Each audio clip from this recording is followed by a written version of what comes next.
a woman chose me to be her daughter's mother forever. And that started me on a journey that I didn't even know I was on, which was to become an advocate for open adoption and to help women who are in their 40s and 50s achieve the same level of happiness that I have achieved with being a single mother and single mother later in life, and helping them to be able to realize their lifelong dreams of becoming a mother despite being single. That's fabulous. How old is your daughter now? She's now 10. So I say She's I am 10. celebrating my 10th anniversary as a mom.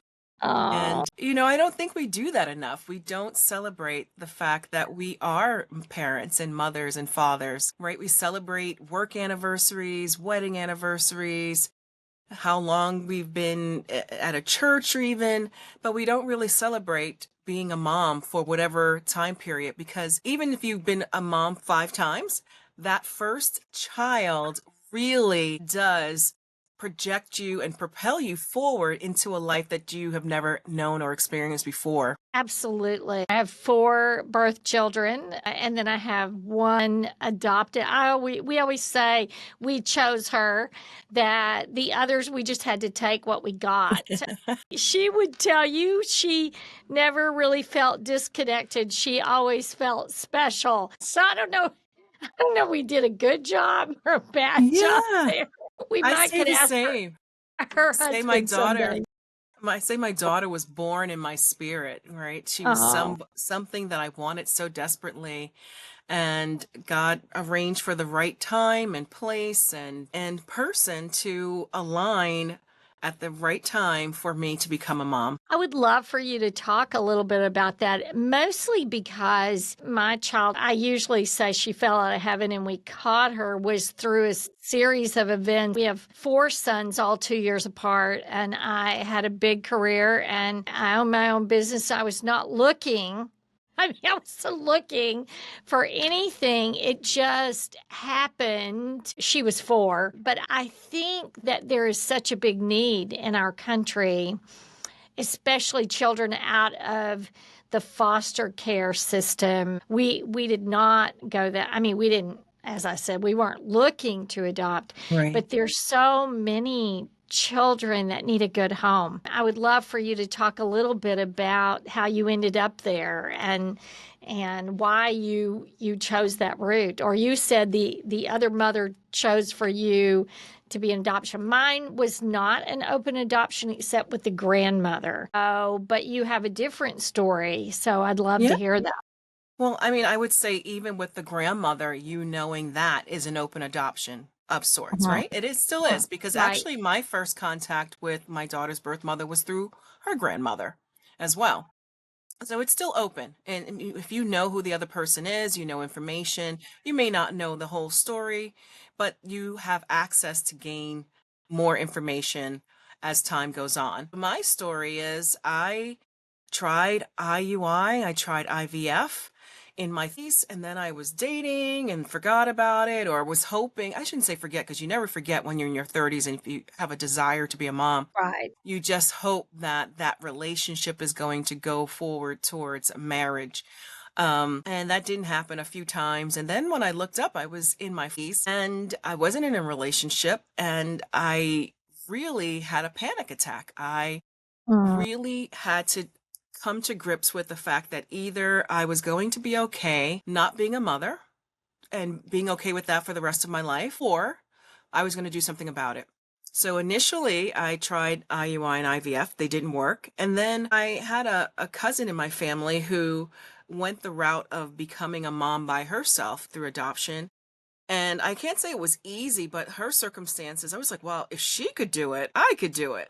And I was very yeah. much in the same position as you. I was building a really great real estate career, and I didn't really envision myself as a single mother. I really wanted that partner. And then I said, you know what? Okay, I can't give up this dream and expect or hope that later, maybe in my 50s or 60s, I finally find that person, that's my guy.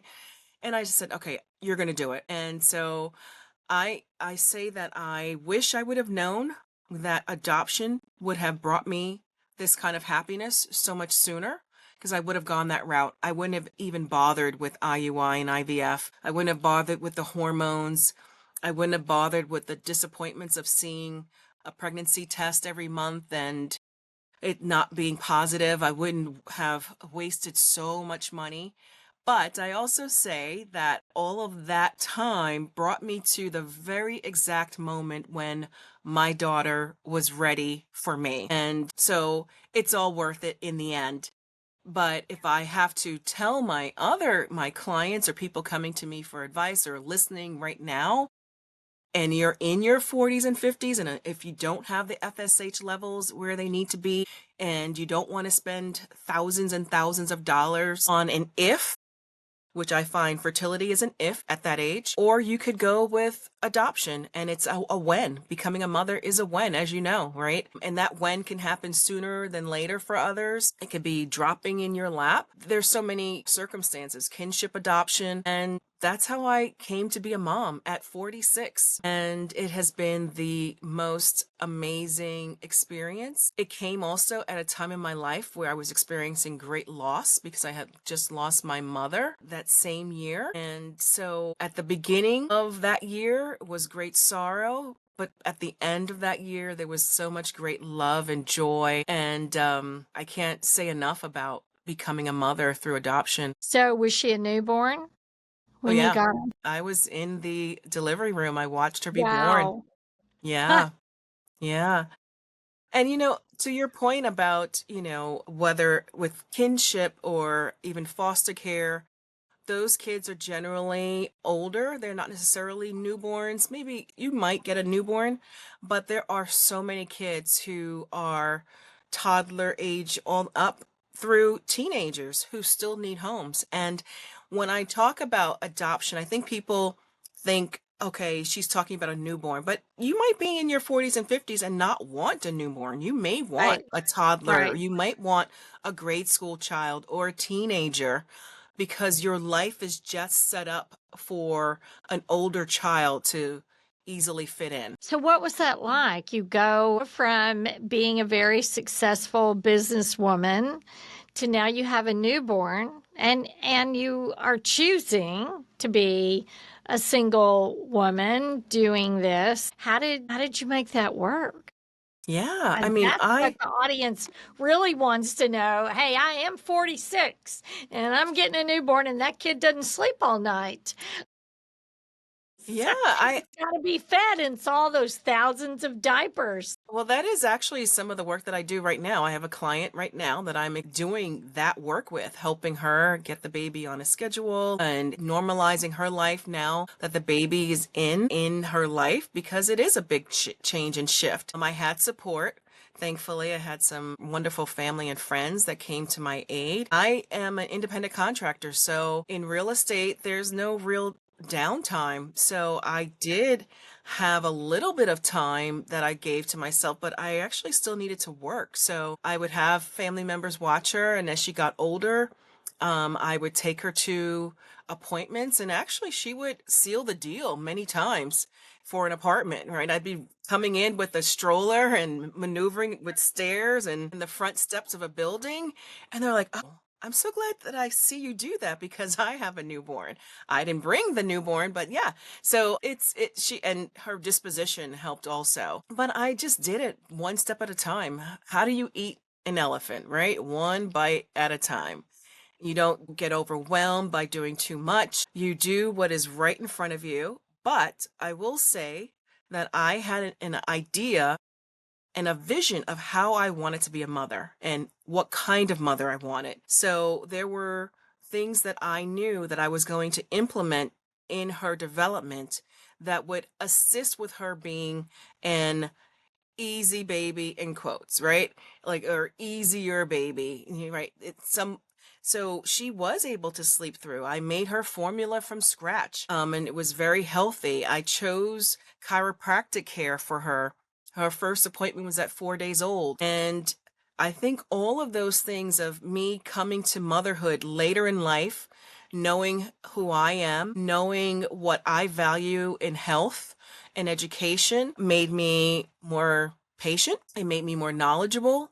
It made me want to say, this is the route that I'm going to do. And even if I heard someone dissenting or saying you shouldn't do that, I can say, because of the strength of my own character at that age, this is actually something I have researched. I'm very comfortable going this route, and this is what I'm going to do. Thank you for your opinion, but this is how I want to raise my child. Isn't it amazing how many more opinions people have when you have a kid? Yes. They've never really voiced them until you have this child. And then all of a sudden, there's just so much stuff. Especially if you're an older woman, right? I bet Becoming a so. mother, Mhm. right? Because then they've been so used to you showing up in their life a certain way. Oh, They've been now used to that's a true you, statement. right? They've been used to you putting yourself second while you may have put them first with an elderly parent or aging parent or relatives. True. So when you start having to make a decision where the baby and you are primary, it can ruffle a few feathers and make them a little uneasy, but they just have to get used to a new you and a new role and that new baby that also is taking front and center stage in your life. So if you said you have a client you're working with right now, if you are a single woman or man and you have that desire to adopt, and maybe either you want to or you can't, you don't want to go the route of fertility and pregnancy. What do you think is their best option going forward? Because I mean, it is 2025, so it is easier to adopt as a single person. But I can say that even from a private adoption perspective, it's what I always tell my daughter, and I hope she listens to this, is that she was supposed to be this single, not high cost baby. And somehow through the process, it ended up costing 5 times as much and took not as long. But I said, you've never been cheap. If there's one thing about you, girl, that does hold some people back. They'll say, I just don't have the money to do this. What would be their steps to go forward? I would say don't let that be the reason why you don't go for your dream, that dream that you've always had for your life and for yourself, right? If you can have a dream for a house and a dream for a car, how did you get those things eventually, right? You saved, you borrowed, maybe you took out a loan. All those things are available as a person who's looking to adopt. You can fundraise, crowdfunding. You can see if there are grants given by your employer. There are plenty of organizations out there that are giving grants to prospective adoptees, adoptive parents. You have a tax credit of almost 14,000. I think it's over $14,000 from the government for adopting a baby. So there are ways that you can almost recoup all of your costs. You may have some upfront costs, but there are costs that can be deferred or recaptured through grants. If you're going the foster care route, there's almost no cost. It's very little. You have to do your home study fees and all of that. But the government and the community that is overseeing that foster care unit is paying that person to take care of that child for quite a number of years, actually. You call yourself a success coach. Mm-hmm. So, talk to us a little bit about that. Yes. So I have two businesses in that I am a success coach. I help women achieve success in various parts of their life, right? My business for years and years, for 19 years now, has been real estate. So I'm a certified coach in helping women actually women and men enter into real estate and be successful and create successful careers. And then I have this little niche business, which is open adoption success. So it's still part of my success coaching, but Okay. this one is the niche is obviously focusing on single women. But I have to tell you, more recently, I have couples coming to me now asking if they can utilize my help in my coaching. So, yeah, success. What does success look like to you? What do you want for yourself? What have you always wanted for yourself, but maybe have not been able to achieve, or you achieve some sort of it, a portion of it, you get so close and then you do out and about face or you self sabotage? How do we work around those issues so that you can have the life that you've always dreamed of for yourself?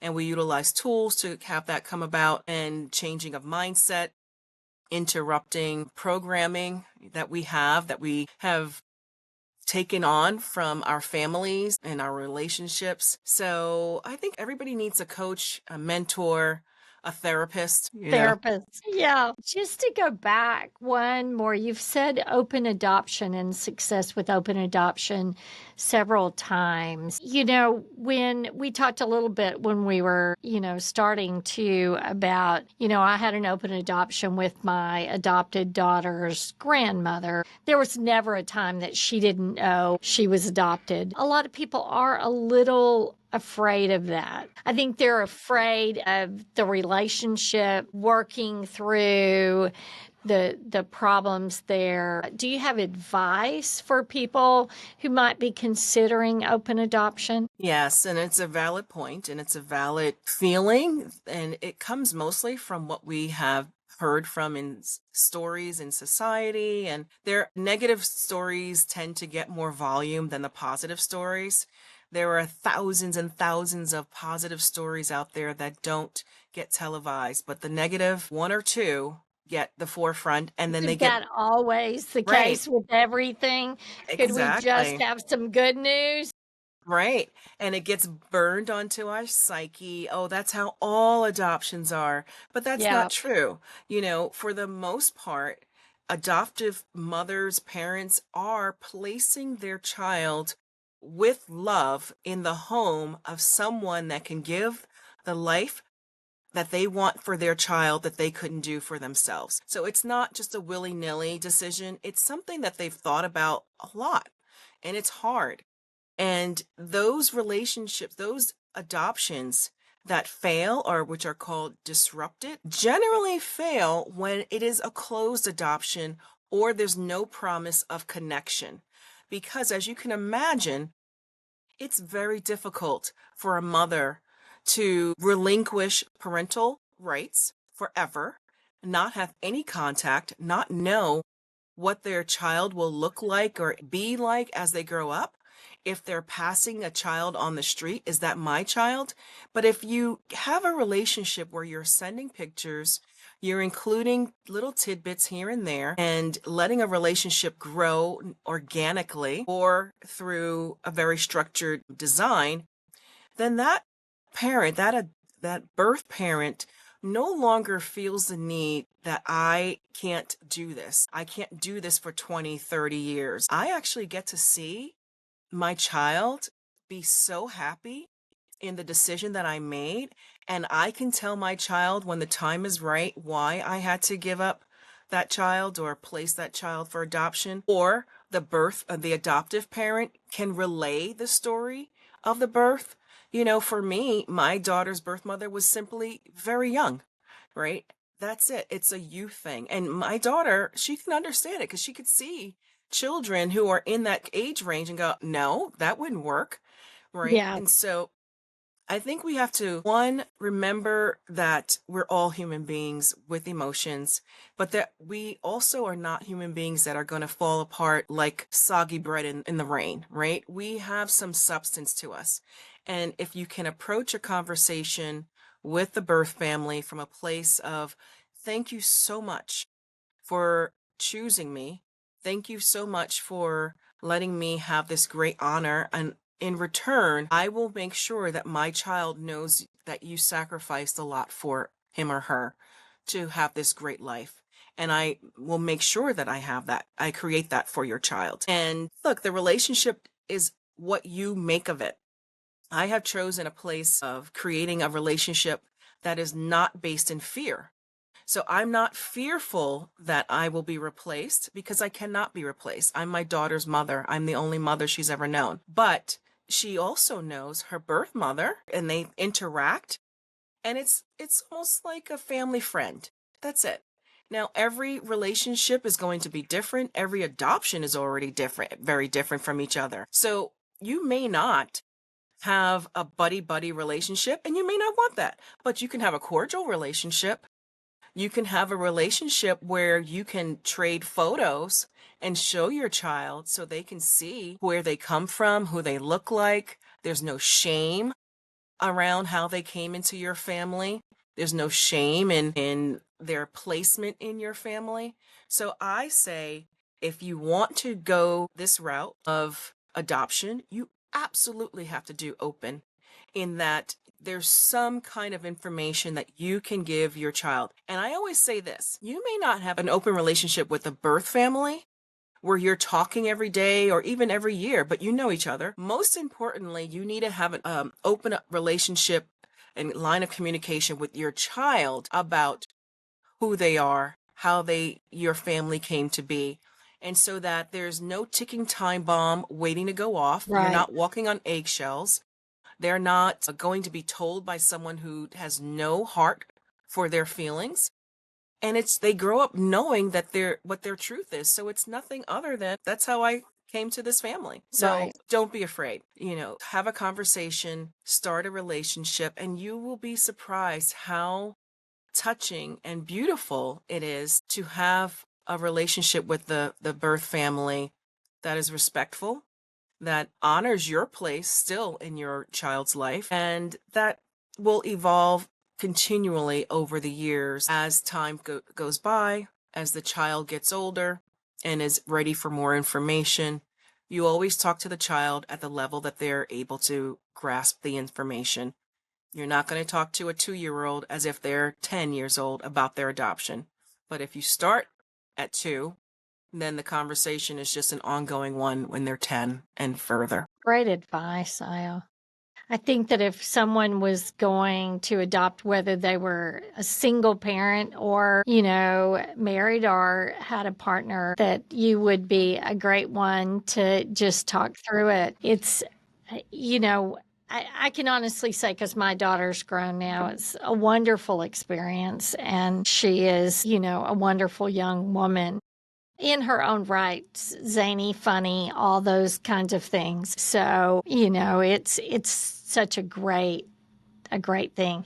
And one thing I will add, I always told my daughter, your grandmother loved you more because she knew that this was the right family for you. It takes a greater love, I think. Of course, there's circumstances where that's not the case. But when they willingly give up their child, that is a huge amount of love pouring out to you too as you do that. So, do you think that having this child as a single woman older, did that help your career or did that slow down things? Say it's slowed down. I mean, I had to make some adjustments, but what I loved Uh-huh. about and still love about real estate is that I can make my own appointments and schedules according to her. So I grew up where my mom had to work 9 to 5. I didn't have her in the school like I wanted her to be, or picking me up from school or taking me. So she would take me in the morning, but I didn't have her there waiting at the door like other parents. Like, I'm Yeah. like waiting. So I love that my schedule, especially the more I become experienced in the field, and I think it would go with any other person, right, in their field. If you have a job like that, you can rearrange your schedule. By the way, that's what many of my clients also do, right? They have had 9 to 5 jobs all their lives. And now that they're considering motherhood or becoming mothers, especially as a single woman, they are reconsidering that job, that career, and saying, you know what? I want to find something that's going to keep me home, that I can work from home, so that I have more flexibility and that will still pay me what I need to be paid. Thankfully, the world has changed so incredibly in that regard, and that you can find a job that pays you Right. and you're working from home and you have this ability to be a stay-at-home mom but still work. And I always to say, like, I'm single now, but I'm not going to be single for the rest of my life. I'm still holding out hope for my guy to come, and I know he will, and he will be my husband but also the father of my daughter. So what I can say that all of this becoming a mom has done, especially in this way, is that I have become less a realtor and more of an open adoption success coach and even success coach, because I love working with women and men to help them achieve their dream to be parents. I love to help them achieve success in the workplace or even personally. So it's brought me to a place of helping me realize what I love right now. Real estate, I loved when I was single. I loved it, but it Yeah. doesn't give me the same kind of love that I have for the work that I'm doing as a success coach. So, do you think that real estate helped prepare you for that? Because you have to do a lot of things. Real estate looks great when you get that big fat commission. There's a whole lot of work that has to happen before then. Do you think there were things that you learned in that process that you now apply in what you do?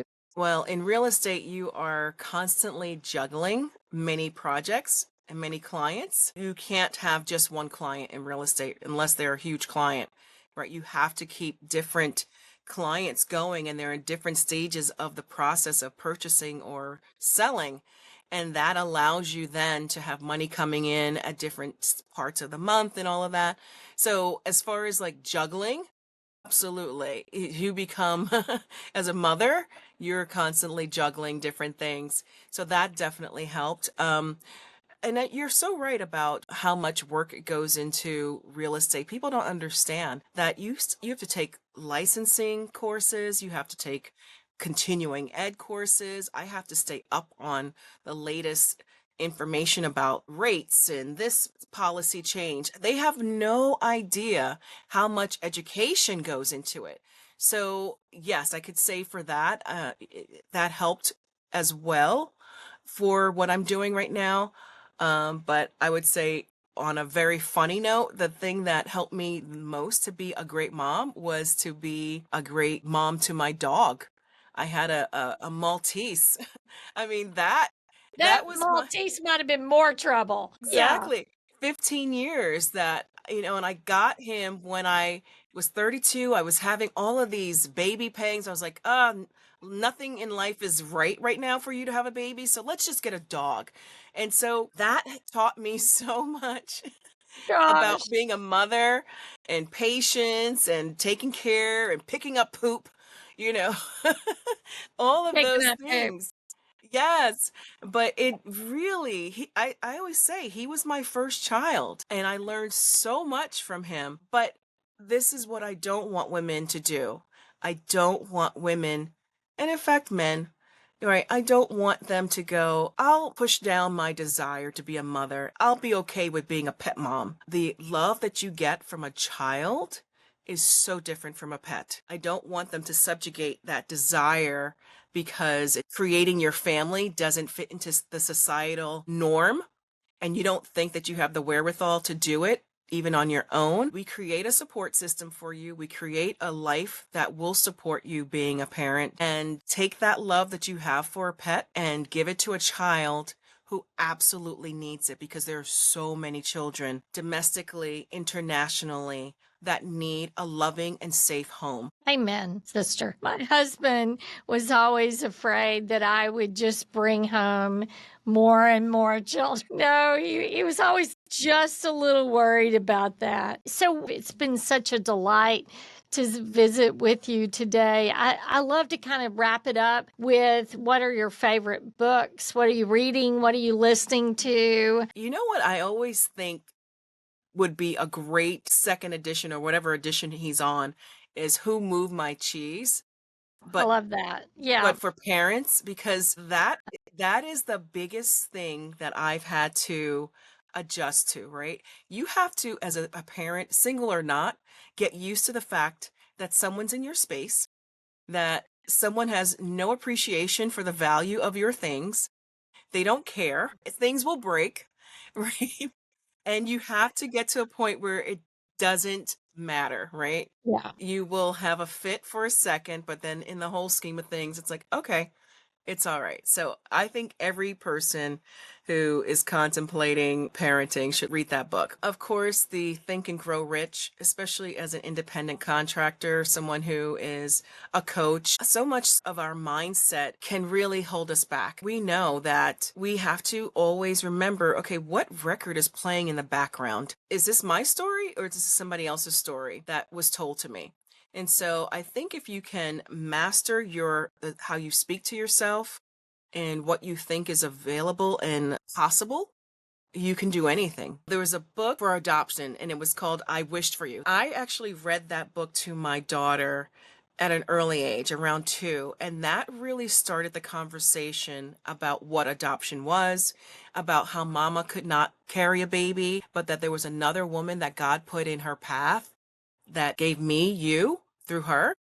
And so I love that book. It's so tender. And then I would say, lastly, my book is called Ready, Set, Live: Empowered Strategies for an Enlightened Life. It's a compilation book, but I really love my chapter because it really had me deal with a childhood trauma that I hadn't dealt with until in my 30s. And so there are other empowering stories in there, but I love that book. It's been such a delight to have you with us today. I just appreciate your time. I appreciate your openness. I know you and your daughter are having a blast together most days, most days. Yes. And we can't have 90% of the time. That's where we need to be. But thank you so much for being on 50% with Marcylle Combs today. You are so welcome. And I'll just say, if I can do it, you can do it. I also homeschool. In all of this, I homeschool. Look at other people and go, just like I did to my cousin, well, if she can do it, I can do it. So I want them to say, if I can do it, if Ayo can do it, I can do it. Oh, that's great advice. Thank you so much. You're welcome. Thank you for having me. Uh-huh.